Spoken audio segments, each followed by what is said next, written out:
મેં નશો નથી કર્યો, મને કોઈ વ્યસન નથી, પણ બધાને વ્યસન કરતા મેં જોયેલા છે. એ તમામ વાત હું અહીંયા નહીં કરી શકું ખુલ્લીને, પણ હું જે કહું છું ને મર્મની અંદર સમજી જાજો. દરેક વસ્તુની ચોખવટ ન હોય.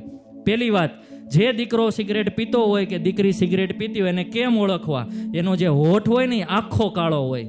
હોઠ હોય ને હોઠ એ આખો કાળો હોય. જેનો હોઠ આખો કાળો હોય ને એ બીડી કે સિગરેટનું સેવન કરતા જ હોય. અને જો વિશ્વાસ ન આવતો ને તો ઘરે જઈને દાદાનો હોઠ જોઈ લેજો, એટલે તમને ખ્યાલ આવી જાય કે જે બીડી પીતા હોય એનો હોઠ એકદમ કાળો હોય. બીજી વસ્તુ કે તમારે કોઈ પણ દીકરો કે દીકરી હોય ને એના હાથ ઉપર તમારે જોવાનું છે. સોયની ઇન્જેક્શનથી ડ્રગ્સ લીધેલું હશે તો આખા હાથની અંદર તમને કાણા કાણા દેખાતા હશે. અને એ જે આપણો આ ભાગ આવે ને જ્યાંથી ટી શર્ટ એકદમ આપણે ટાઈટ પકડી શકીએ એ ભાગને ખાસ જોવાનો છે. એ ભાગે જો કાળા ધબ્બાનું નિશાન થઈ ગયું, જેવી રીતે ઇન્જેક્શન આપે એટલે આપણે કેવું થઈ જાય, બ્લેક કલરનો સ્પોટ ઉપસી જાય, એવો સ્પોટ હોય એટલે ચેતી જજો.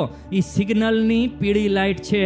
એ લાલ લાઇટ થઈ જશે ને તો જિંદગી ઊભી રહેશે અને બધું જ ઊભું રહેશે. અને ત્રીજું કે જે દીકરો કે દીકરી ગાંજાનું સેવન કરતા હોય ને એનું મગજ આખું ફરી ગયેલું હોય. એ આમ એક ધારું જોતા હોય ને તો એક ધારું ન્યા જ જોઈ રહે 3 કે 4 મિનિટ, એની નજર ફરે જ નહીં. એ હેંગ થઈ જાય.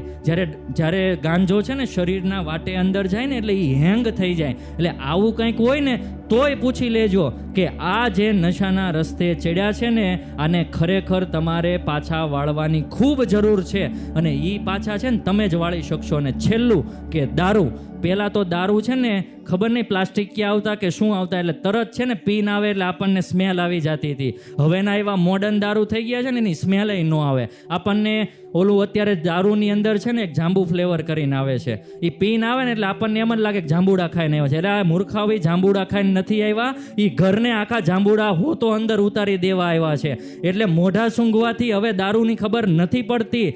પણ એવા પુરુષો બનજો, એવું ચરિત્ર તમારું રાખજો કે તમે એકવાર છે ને તમારા ઘરની ચિંતા કરજો કે દારૂનો એક ગ્લાસ છે ને એ આખો ગ્લાસ પરિવારને ડૂબાવી શકે છે, તમને લેણદાર બનાવી શકે છે. આ વ્યસન છે ને એ તમને ક્યાંય હારે આવવાનું નથી. આ વ્યસન તમને છે ને મારી શકે છે.